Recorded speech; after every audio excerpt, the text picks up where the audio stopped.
All right, we are live. Welcome to my next YouTube live stream. Tonight, I am looking at another eating disorder story. That's what I've been doing the last couple of weeks. There are so many of these.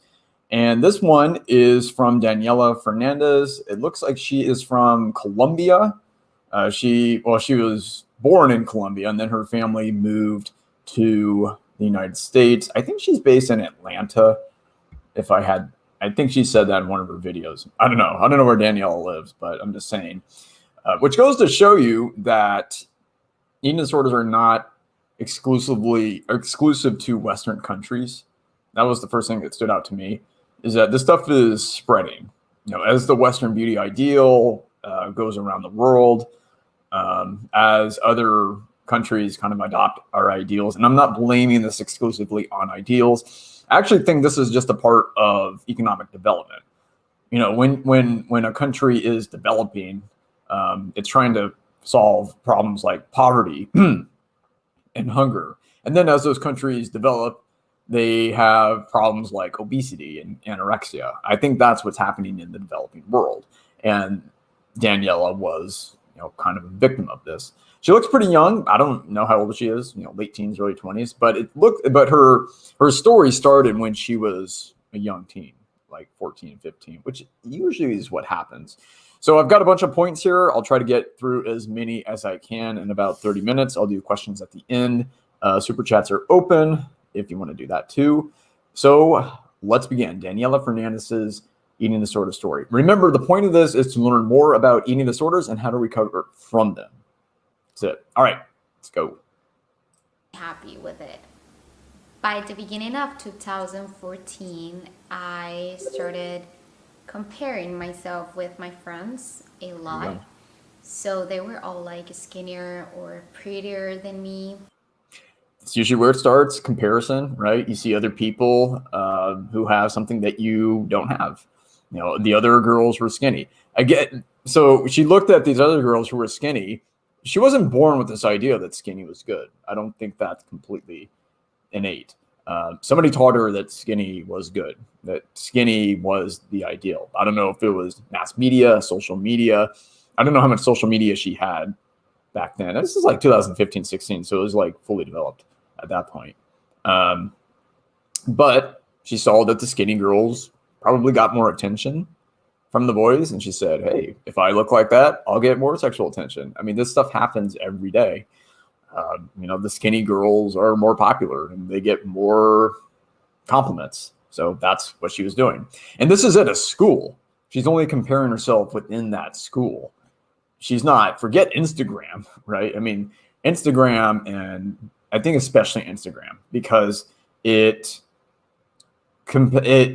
motivates people to show the best aspects of their lives, the best second of the day. It takes that thin layer of your life and it portrays it as normal. And so it promotes comparison. It's really hard to use social media and not compare. But hey, why is my friend going on these great vacations and I'm still stuck here in this 8-to-5 job? Or look at all these women who are pretty. Why can't I look like that? And you're only going to see more of this. So if she's comparing herself to just the other girls in the school, imagine who she could be comparing herself on social media. It's global now. You can compare yourself to anybody in the world. And I don't think we are able to handle this in some way. Anyway, it started with comparison. And when she compared herself, she realized that she did not measure up.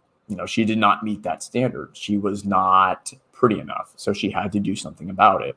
And you can kind of guess where this all leads. After all, it's a story about eating disorders. Healthier, so she will cook for me healthier meals. I started the gym, and the only thing that I thought I was good at was like cardio. So that's what I did. I've seen some, I don't want to say they're anorexics, but I've seen some people who I suspect have eating disorders at the gym, and they are always on the cardio machine. I never see them lifting. I'm not sure why. Well, actually, I can tell you why. One, cardio burns more calories than weightlifting, okay, per minute. Okay, and then you start talking about EPOC. It was like, well, when you factor in, the EPOC, then weightlifting is more. Okay, fine. But that's not how they calculate it. They see elliptical machines, steer machines as the most effective way to burn calories. That was certainly my preferred method for compensating for a binge. Whenever I binged, and she isn't binge eating yet, I would never go to the weight room. I would always go to the cardio machine. It just provided the most psychological comfort. It provided that most calorie burn. It's like, okay, well, I went to the gym, I burned off 1,000 calories. At least that attenuates the gain a little bit, not all the way. It's really hard to burn off 6,000 calories. You really have to fast it off, really. But that's what she did. So she went to the gym, she did a lot of cardio. And for people who say that cardio doesn't burn fat, anorexics would disagree. Okay, cardio does burn fat. You do a lot of cardio, you don't eat a lot, you will consume your fat stores. You'll consume muscle stores too, but your fat stores will go down too. All right. So she's now doing a lot of cardio, and a lot of cardio too. So she's going to tell us how much here. The solution. So I started doing like about 1 hour to 2 hours of pure cardio and some abs. Some abs. Got to throw in the ab work. I don't. She's not binge eating at this point, but if I had a binge, I would not do ab work. It's just not going to make that big of a difference. But why is she doing ab work? Because she wants a flat tummy and abs, right? Like it's a display, right? She wants to display how thin she is, how good she looks. The other girls have abs. I need abs too. It's keeping up with the Joneses. If they have abs and I don't, then I'm not going to get any attention. I think that was her calculation in this case. I'll be real. I don't do any ab work. Okay. Beyond the ab activation I get while working out. And this isn't really about eating disorders. This is like fitness, but I don't do captain chairs. I don't do a lot of planks. Once in a while I'll do that, but mainly I'm just doing major lifts and I contract my abs with each rep, and that's my ab work. But that's not enough for her. She needed more ab work. I'm just going to play it from here. Every single day. I went every single day for summer. And when I came back from school, my friends were telling me, oh my God, like you lost weight and you look pretty. Compliments come rolling in. All right. It's payday. So she put in all this work, did all the cardio, did all the ab work, and now she's getting the compliments, which only reinforces the behavior. This is one place where I actually agree with health at every size. Health at every size. They say you shouldn't compliment people on weight loss. And I kind of agree with that because you don't know what that person is doing. You don't know what people like Daniela are doing. You don't know that she's only eating 500 calories a day and doing 2 hours of cardio and 1,000 crunches a day. You don't know. She could be sticking a toothbrush down her throat, which she will at some point. So you don't know what behavior you are abetting when you provide compliments. Somebody loses weight, take note of that and move on. And that's all you can do. They don't need your compliments, okay? Because they don't need it. If they have achieved the physique that they want, they are already satisfied. And they don't need your approbation. Okay. When do things go wrong? Very soon. I feel so guilty. By September, all my friends started to realize that I was losing more weight. I looked sad and pale, and they were just very concerned about my health. Yeah, I would be too. Because what happens is not only do you lose weight, but you start losing your psychological health. You become listless, like you don't have any energy, you don't want to do anything, you don't want to hang out. Things that used to stimulate you don't stimulate you anymore. I remember I did a 3-day fast, which has its place sometimes. I don't recommend it in recovery. But I did a 3-day fast. And I remember on that third day, I just had no enthusiasm for anything. I didn't want to do anything. I didn't want to read anything. I couldn't laugh. I certainly didn't want to go out. I just wanted to get through the 3-day fast. I just wanted to do simple things. I didn't want to go up the stairs. I just had no motivation. Well, that's kind of life as usual for anorexics. They don't enjoy anything. And they're not enjoyable people either. So she looks pale. Yeah. Poor circulation, low iron counts, low hemoglobin counts. She's weak. She's looking really skinny. Now the compliments have turned into concerns. And you would think that would be enough to like jolt her, but it wasn't. I mean, at this point, there's so much momentum in that direction. And it's just like, I need to get skinnier. I need to get skinnier. I need to get skinnier. And there's just that voice in her head. It's like, you got to do this. You got to do this. It's a compulsion. It's a compulsion not to not eat. All right. But like most people with eating disorders, she denies it. Told them that I was okay, that I was just eating healthier. That's what they always say. I was in denial too. And when I was orthorexic, I never had a full-blown case of anorexia, thank God. But when I was orthorexic, I literally thought I was doing the right thing. I thought, wow, this is healthy. I'm eating salads and shrimp, and I'm eating puffed cereal and unsweetened almond milk, and this is super healthy. And looking back, it's crazy, right? I had no muscle mass, no testosterone, no sex drive. I mean, this isn't typical for a 21, 22-year-old male. But I was ignoring the obvious signs. Don't ignore the obvious signs. Daniela, at this point, is ignoring the obvious signs. And she is in self-delusion. You know, she's created her own world.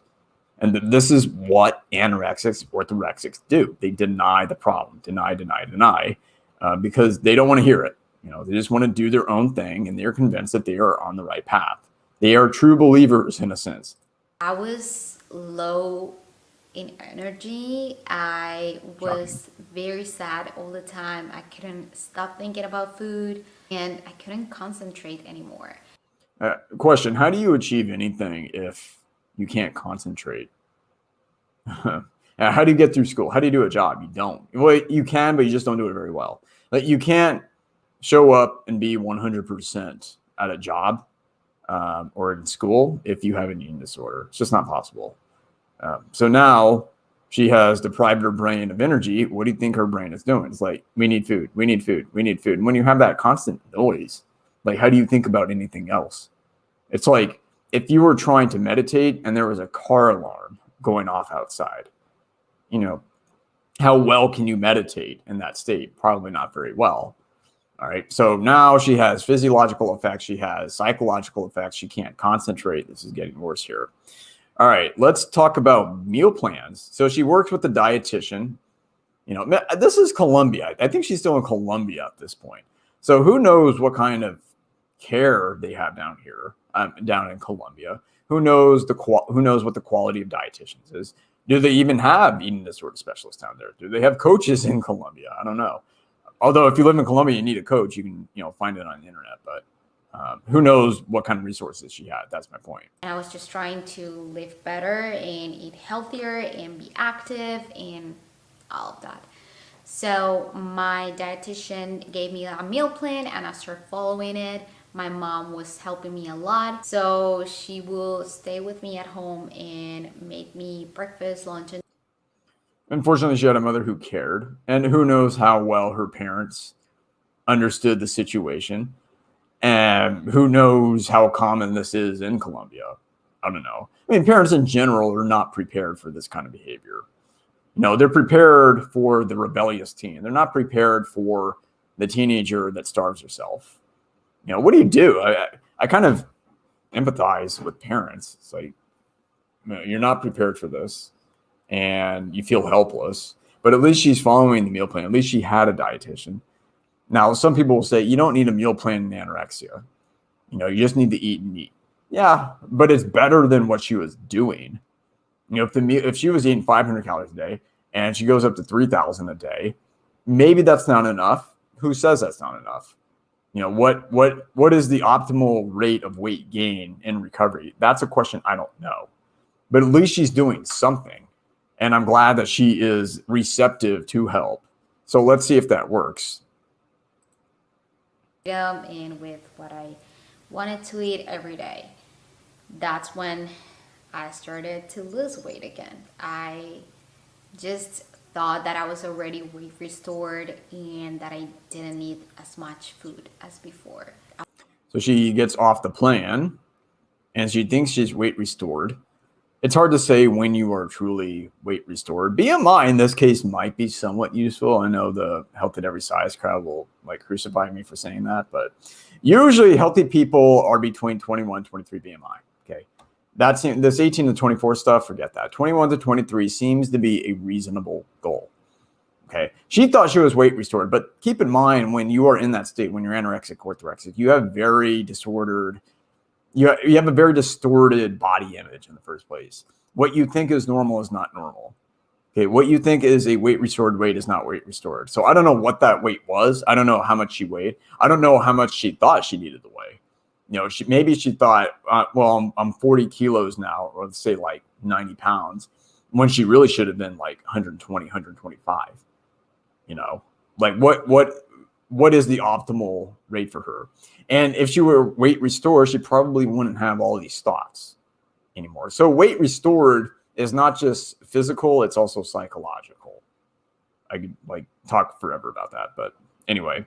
So she gets off the meal plan, which was not what she should have done because she relapses. All right, so now she has moved to the States, I think Atlanta. Let's go. Relief into changing my body and controlling my food. I started to throw away food. It was miserable. I just really wanted to eat at that time, but so she found relief in controlling it. Okay. So you've got to attack the beliefs here. You know, you have to attack the psychological mechanisms.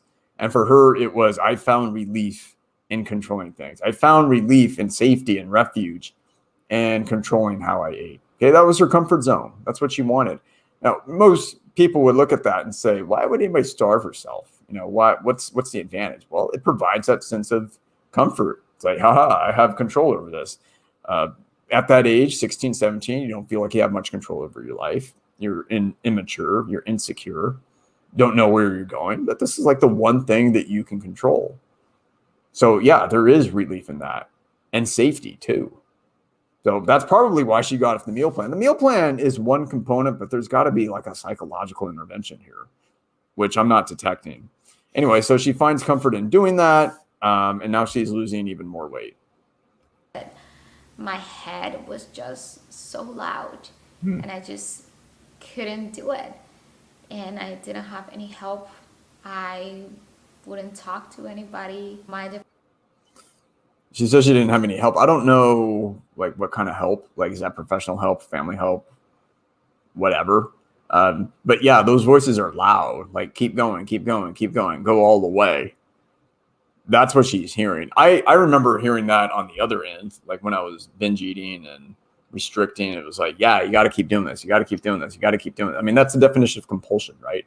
You feel like you have to do something, even though logically, you know, it is very damaging. So that's what she's feeling. Anorexia, it's just another form of addiction. You know, it's a compulsion. It's like you feel like you have so much control, you don't have control. You know, you don't really have control over your decisions. The only when you don't have options and you only have one choice, you don't have control.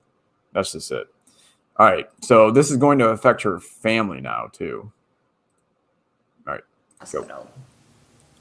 That year, I think, was the worst because I had a ton of fights with my family. My jeans wouldn't fit at all. And then it affects the family, and then affects everybody in the periphery. You know, eating disorders don't just affect you; they affect everybody. Oh, I know this sounds harsh, but it is, you know, selfish in a way, because it's all about you, and it's all about, you know, this sense of control that you want, and it's all about feeling safe. I mean, who doesn't want to feel safe? But when your behavior starts to negatively impact your family and the people around you, should be a warning sign.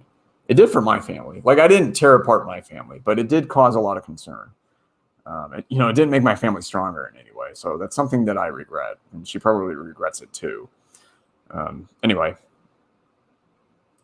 None of them.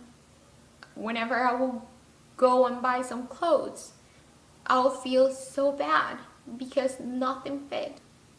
I really wanted to get better. And I will tell myself, I will get better. So the question is, why didn't you get better? And I would say it's because there are two conflicting parts in her brain. One says, keep going, keep going, keep going. The other one says, whoa, man, we're Nothing fits. I feel bad. My family's crying. Who hasn't felt that? Who hasn't felt that conflict in the head? Like, I know I shouldn't do this, but I'm going to do it anyway. You know I should be doing this assignment, but I'm going to put it off. Like, we deal with that on a daily basis, just in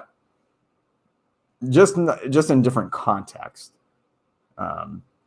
It's not as severe. Deciding whether to do an assignment now or later, that's not as severe as, do I eat and survive or not? But it's the same thing. It's the same conflict. It's that same dichotomy we have in our heads. Actually, I'm going to skip ahead to 11. Oh, I was miserable. I literally was walking all day, even if my feet will hurt so badly. So exercise compulsion, a lot of anorexics, they stand up a lot. I don't know if you've noticed that. I went through that phase too, where I was convinced that standing was healthier than sitting, and it is, but standing is not the new smoking. I've seen that a couple times. That's not true. But I was standing because I felt lazy if I sat down. And sometimes I stand up instead of sitting down. I don't want to sit down all day. If I'm in an airport, I'll walk to one end of the terminal, come back and just get some exercise or whatever. But here it's a compulsion. She's emaciated, her feet are hurting. She wants to stop, but she keeps doing it anyway. Again, it's a compulsion. That's the definition of it. Even though she feels miserable. So she keeps doing it even though she feels miserable. At a logical level, it makes sense to stop. Like, why doesn't she just stop? Okay. Well, if you're not in that mindset, it doesn't really make sense. But if you're in that mindset, it feels like you're this horse and somebody's whipping you. That's what it feels like. So it's not just purely logical. It's like you have two competing components of your brain, and they want completely different things. And when you're 19 or 20, I don't think she's even that old. I think she's like 17 or 18 in this. You don't know how to do that. You don't have very good brain management skills at that age. I started to think about my future, and it really didn't look like it was gonna be better. One part of recovery is thinking about your future and what it is that you want. I mean, that's one thing I do in my program. It's like, what do you really want here? Like, if you didn't have this problem, what would you have? How would your life be different? What are your true values here? What are your priorities? And this might be a result of natural maturation. Maybe she's just naturally maturing at this point. Or maybe things have gotten so bad that she needs to change it. Or maybe it's a combination of both. Or maybe there's somebody in her life that is telling her that she needs to make different decisions. I don't know. I don't know why at this point she starts thinking about the future, and she wasn't thinking about the future before.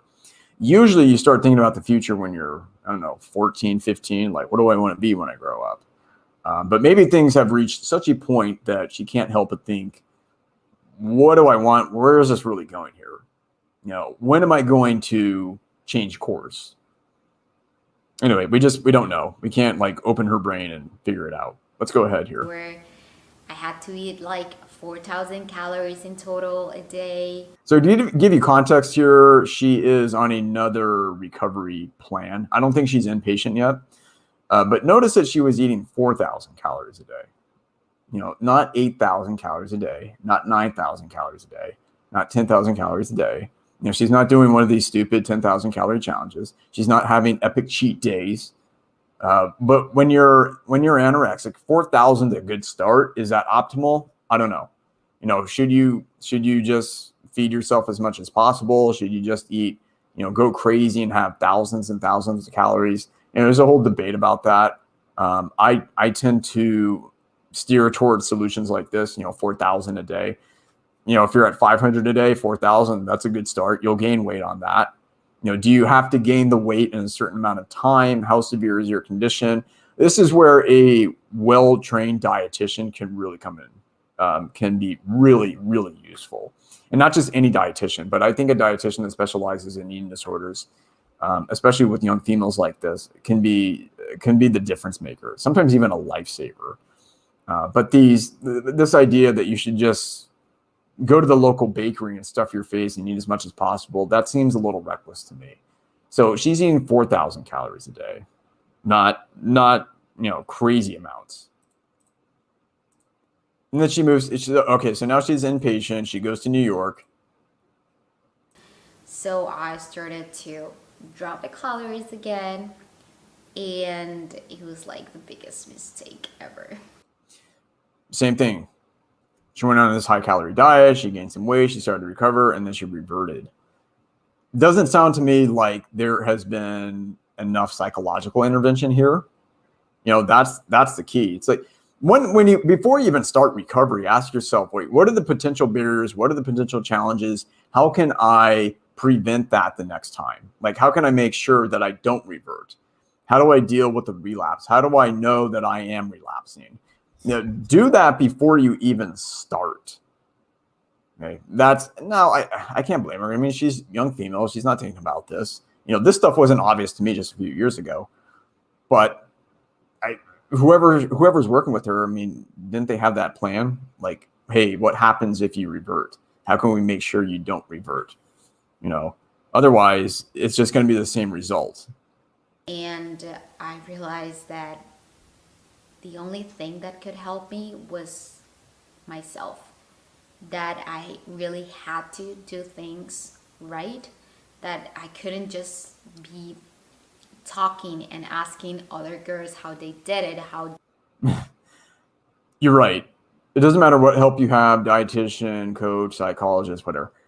You have to do the work. Like, you have to show up and take the required steps. Only you can save yourself. Nobody's going to save you.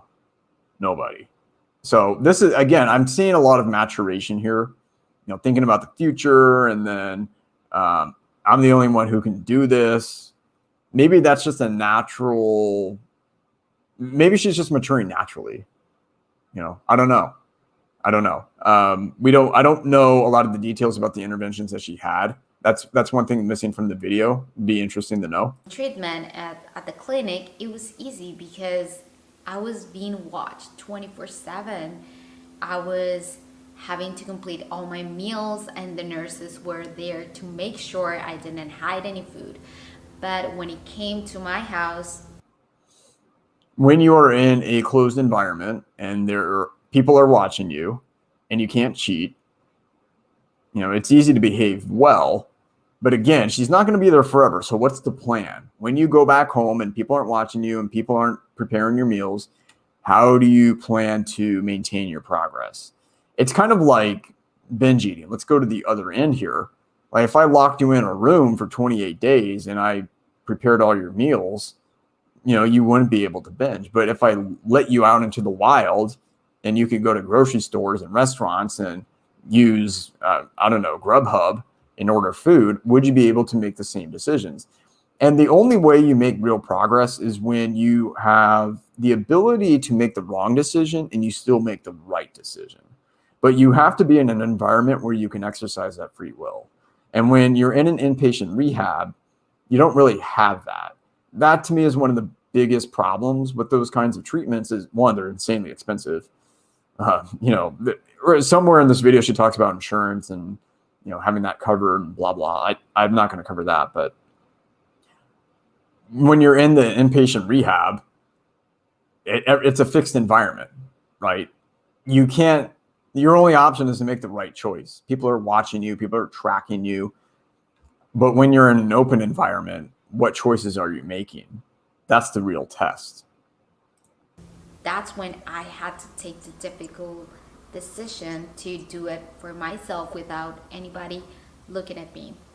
I found a way to do it, and I'm not saying this is something that every girl dealing with an eating disorder has to do, but that's the way that All right, I'm going to skip a little bit. There we go. I started to implement the macros in my life. It really helped me a lot to realize that my body needed all of them. I started with a trainer, with a coach, and coaching.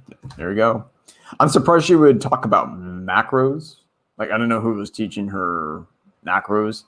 I don't know how important it is to have the right macro balance when you are trying to gain weight after anorexia. That's not my area of expertise. but it probably matters less than your post-recovery diet. The only people who should be counting macros, I think, are like athletes and really high performers.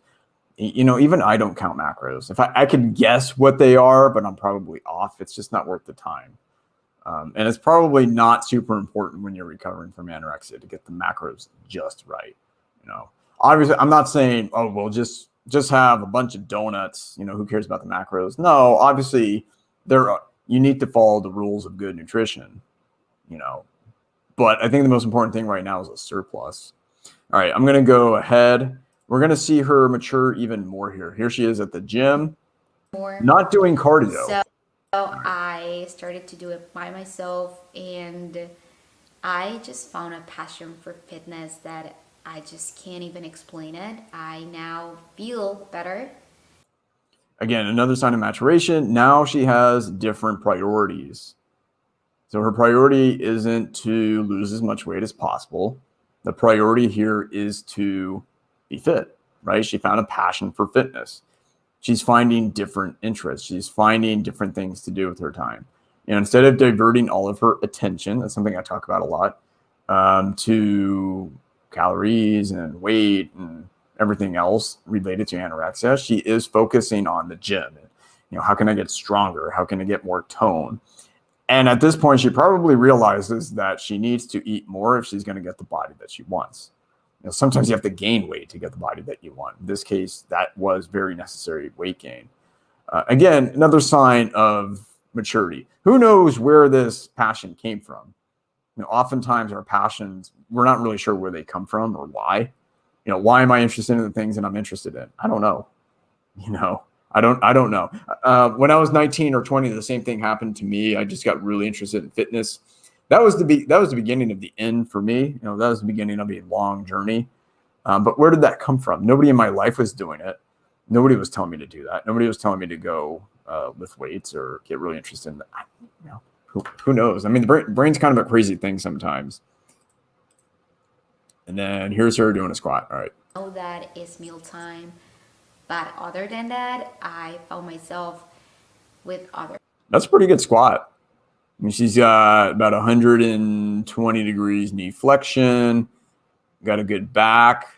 I don't know, how much is she lifting there? Like 130 or something like that? It's not a bad squat. All right, anyway. Hobbies. And I don't know, I feel like now I'm happier. Now I can do things that I couldn't do before.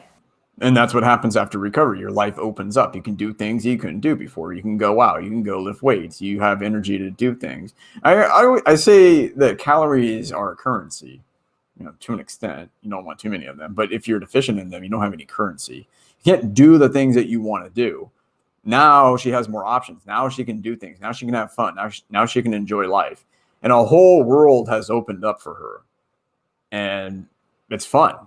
She's happier now. Her family's probably happier now. She's healthier for it. There's nothing good about anorexia or any binge or any eating disorder for that matter. The only good thing is that it gives you psychological comfort in the moment. That's it. For an anorexic, that comfort comes from a sense of control. It comes from denying yourself. It comes from deprivation. It comes from this sense that you are, indomitable, I never give in the cravings. I'm so strong. I have so much willpower. And then if you're a binge eater, the comfort comes from knowing that you are going to have this flood of chemicals in your brain. You're going to have this nice exit, this nice escape. That's it. It's most of these behaviors can be explained by a sense and a need for comfort and security.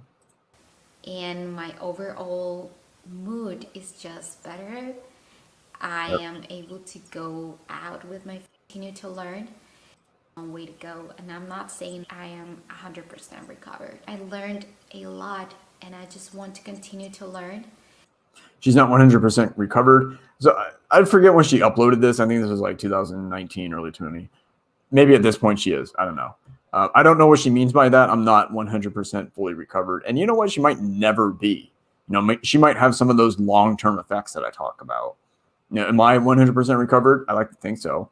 But there are still some habits and behaviors that came with me even after recovery. So will I ever be exactly how I was before all this started? Probably not. You know, I want to be better than when I started. So I'd like to know, she doesn't say in this video, is like, how is she not 100%? Like, what are the remaining areas of rebellion in her brain? All right, so I think that is it. I made it through all of those points. Thank you, Daniela. I will put a link in the description box if you want to watch the whole video. Don't forget to check out my links below. Check out the Rational Eating Masterclass. Join my email list. Join my Facebook group. All that. You can find the links below. I will do a live stream every Sunday around 6 or 6:30 Pacific Standard Time, or Daylight Time, I should say. Again, so thanks for watching, and I will see you on the next live stream. Bye, guys.